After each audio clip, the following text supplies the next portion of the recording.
నాకు బాగా తెలుసు ఏం చేయాలో. మీరు చెప్పింది నాకు అర్థమైంది. ఇప్పుడు నన్ను ఏం చేయమంటారో చెప్పండి. అన్అఫీషియల్ గా జైలు నుండి ఆ దుర్గా వెంటనే బయటికి రావాలి. ఎంత డబ్బు ఖర్చు అయినా సరే వెంటనే ఆ జైలర్తో మాట్లాడి ఆ పని చూడు. సరే మావయ్య, నాదో రిక్వెస్ట్. ఏంటది? దుర్గాతో పాటు ఇంకొకరిని కూడా జైలు నుండి బయటికి తీసుకురావాలి మావయ్య. ఎవడో వాడు? వాడి పేరు సూర్య. వాడి గట్స్, వాడి ధైర్యం అసలు వేరే లెవెల్ అంట. కావచ్చు, కానీ ఎవడో తెలియని ఒక కొత్త వ్యక్తి మీద అంత నమ్మకం ఎలా పెట్టుకోమంటావు? అసలే ఇది ఒక స్టేట్ గవర్నమెంట్ కి సంబంధించిన ఇష్యూ. ఏదైనా తేడా జరిగితే నా పొలిటికల్ కెరియర్ మొత్తం నాశనం అయిపోతుంది.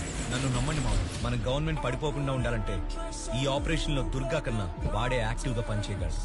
సరే అయితే వాడి గురించి అంతలా చెప్తున్నావు కాబట్టి పని అయిపోయిన వెంటనే వీళ్ళిద్దరూ జైల్లో ఉండాలి. నాకు కూడా వాడిని ఒకసారి కలవాలనిపిస్తుంది.